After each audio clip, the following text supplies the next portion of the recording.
E vamos a mais uma entrevista aqui no Jornal da Rede Alesp. Olha, agora nós vamos conversar com Ademar Celedônio, que ele é diretor de ensino e inovações educacionais e vai nos falar sobre a volta às aulas na cidade de São Paulo. Bom dia, professor Ademar. Seja bem-vindo ao Jornal da Rede Alesp. Bom dia, Priscila. Bom dia, Fábio. Professor Ademar, hoje as aulas presenciais na cidade de São Paulo foram retomadas, estão sendo retomadas. Como vai funcionar essa volta, professor? Foi autorizado o retorno das aulas pelo ensino médio, com 35% da capacidade das escolas, e aí cada escola deve cumprir dentro da sua normalidade, né, que chama desse novo normal, as suas regras agora sanitárias, para que a gente possa dar sequência nas regras didáticas, né, digamos assim, na condução do conteúdo. Algumas escolas, professor, acabou assim escolhendo um certo rodízio. Como vão acontecer essas aulas, né, nessas escolas? Como ficam também os alunos que não vão voltar nesse momento por conta de questões, então, de saúde, né, que tem ali alguns problemas respiratórios. Então, vai ter um sistema híbrido? Existe uma grande insegurança na sociedade brasileira e, inclusive, o Conselho Nacional de Educação autoriza que, de certa forma, não precise necessariamente das pessoas voltarem nesse momento, tá? Dos alunos voltarem.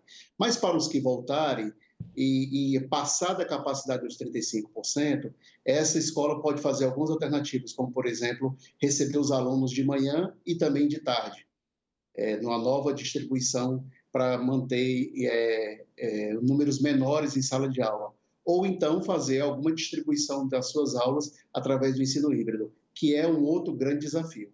Além do desafio das regras sanitárias que a gente tem impostas, além de todo o fechamento de 8 meses, agora você tem esse modelo.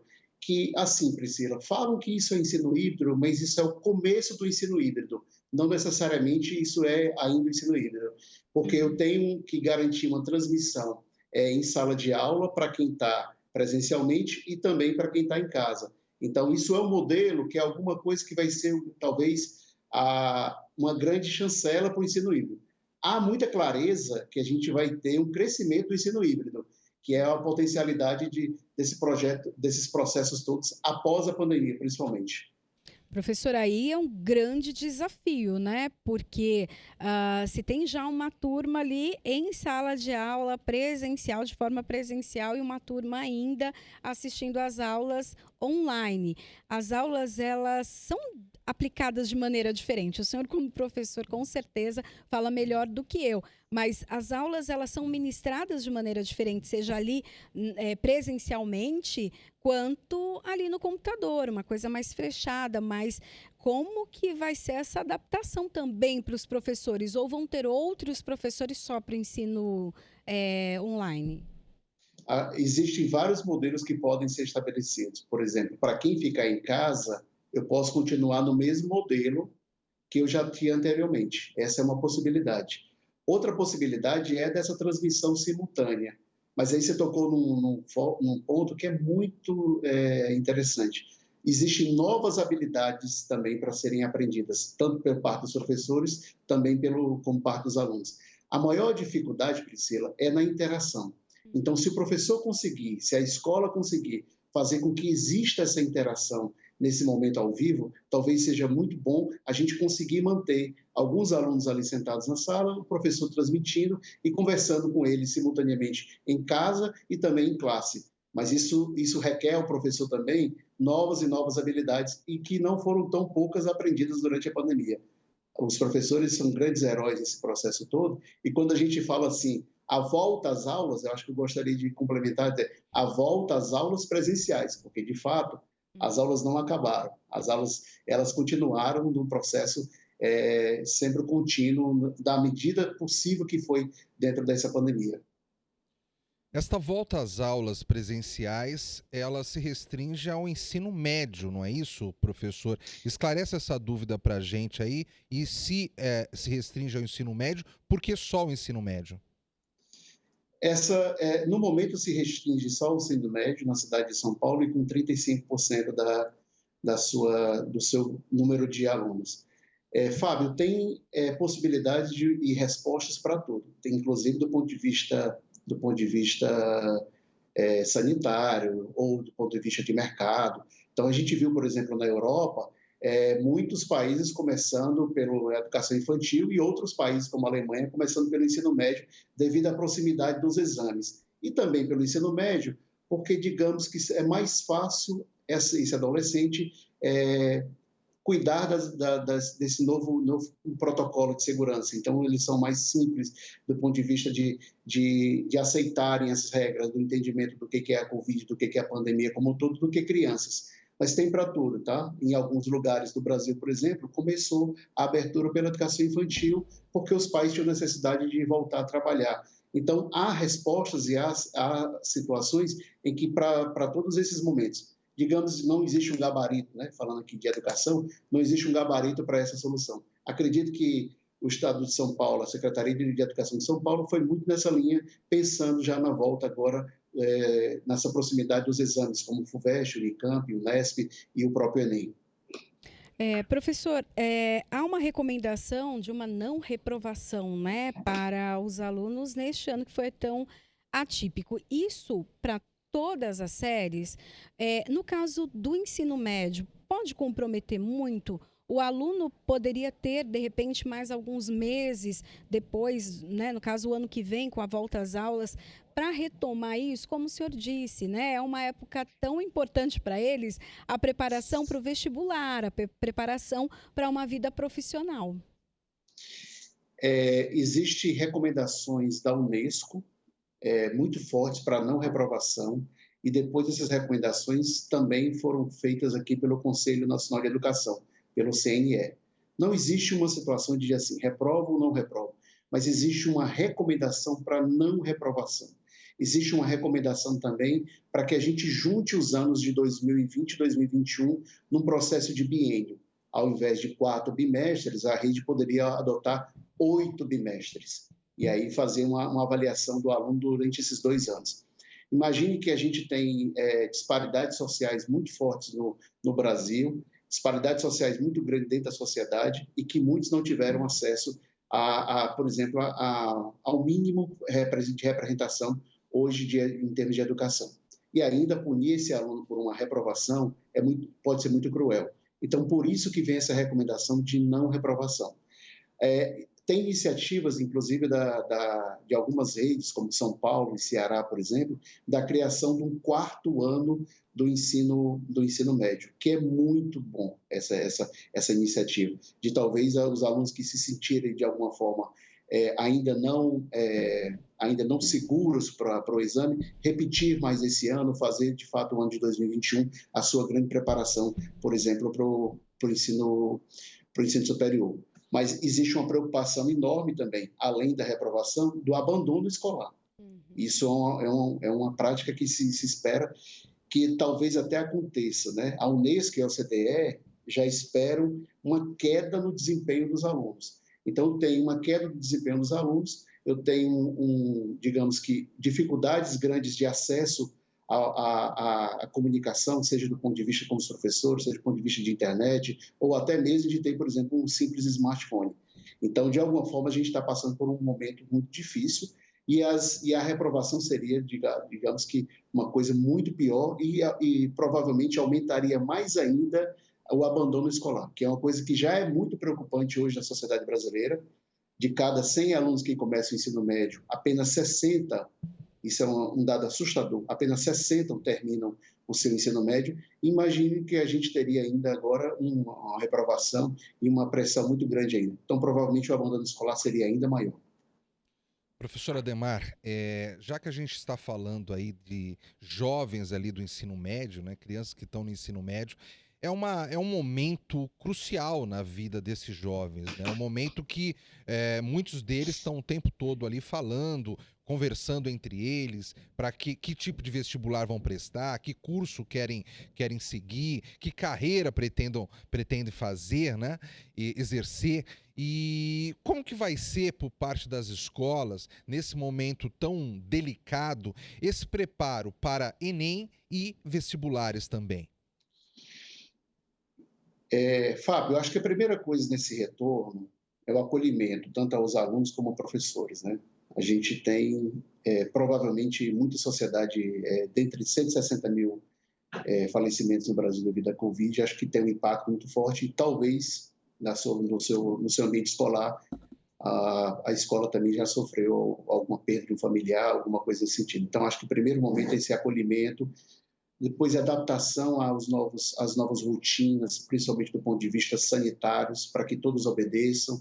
Isso foi provado no mundo todo, que à medida que as pessoas obedecem esses critérios sanitários, a escola não é uma deflagradora essencialmente de novas crises como o Covid-19, tanto é que agora a Europa passa por uma segunda onda, e nessa segunda onda a Europa, inclusive, está fechando vários setores da sociedade, menos escola. Escola eles não estão fechando, estão seguindo, até porque a deflagração da Covid-19 dentro das escolas não parece ser muito forte, uma vez seguidos os critérios todos dos protocolos. Agora, a gente precisa fazer ajustes nos currículos. Não dá para imaginar que daqui a 2 meses que eu tenho os exames, eu possa ensinar e ter uma nova rotina.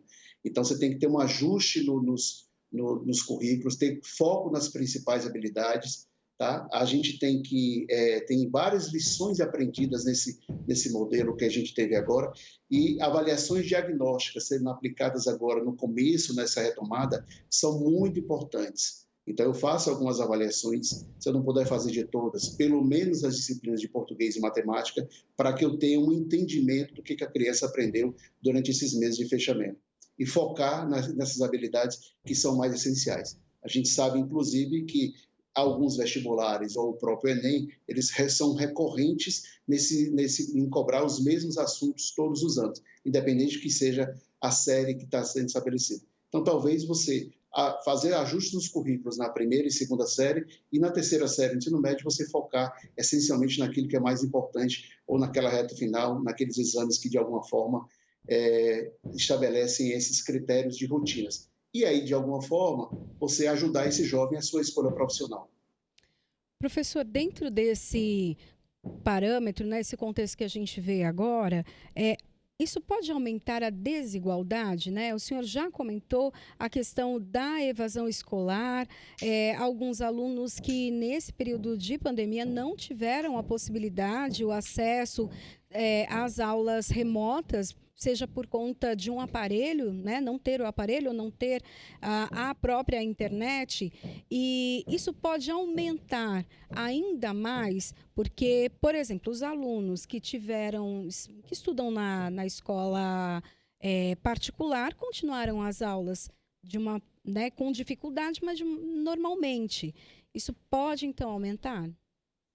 Pode sim. Isso é uma das grandes preocupações que a gente tem hoje, infinitamente do que se pensa nesse processo aí. Esse é a gente pode ter uma geração Covid, só para você ter ideia, 45 mil alunos ainda não manifestaram interesse em se matricular em 2021 na rede estadual.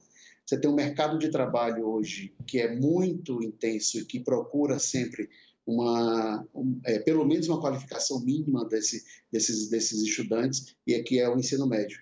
Então, você já tem uma possibilidade de não inserção no mercado de trabalho, mercado de trabalho formal, já tão intenso. Você tem uma possibilidade de uma inteligência artificial cada vez mais avançando também, cada vez mais a necessidade de você entender esses conceitos de informática, desse processo todo no mercado de trabalho. Isso sem falar dessa conjuntura que a gente já existia. Então, diga-se de passagem, a gente já tinha uma desigualdade social intensa, e isso pode agora com a Covid, se os governos não tiverem bem atentos, ainda aumentar mais. São Paulo, Goiás, Ceará, Pernambuco, por exemplo, fizeram bons trabalhos com seus ensino médios na pandemia. Diga de passagem que há uma preocupação das redes estaduais em tentar ajudar e tentar diminuir o máximo possível desse enquadramento agora aqui da Covid. Sejam por disponibilização de aulas em redes das suas próprias TVs, sejam em rádios, sejam comprando, por exemplo, chips de internet 4G para dar para esses meninos, mas a gente sabe que depois da pandemia a gente pode ter um aspecto muito forte. Aí, novamente, as avaliações diagnósticas, as habilidades essenciais devem ser retomadas. A gente pode ter uma possibilidade dessa crise, do ponto de vista na educação, ainda ser muito intensa no primeiro semestre, uma vez que a gente não tem vacina e quando tivermos, provavelmente as crianças serão as últimas a serem vacinadas. Então, eu ainda imagino um primeiro semestre de 2021 bem duro ainda. Professor Adhemar, agora há pouco o senhor citou que em países europeus, apesar de viver-se neste momento uma segunda onda, alguns segmentos da sociedade estão sendo fechados novamente, mas as escolas não. Eles perceberam que talvez a escola não seja o principal disseminador ali do vírus junto à comunidade. Que experiências praticadas pela Europa, que recomeçou seu calendário escolar nos principais países da Europa agora em outubro, que experiências a gente pode ter por meio do que eles já fizeram lá, do que eles já passaram lá, dessa segunda onda, e que a gente pode se precaver aqui para que a gente não enfrente as mesmas dificuldades?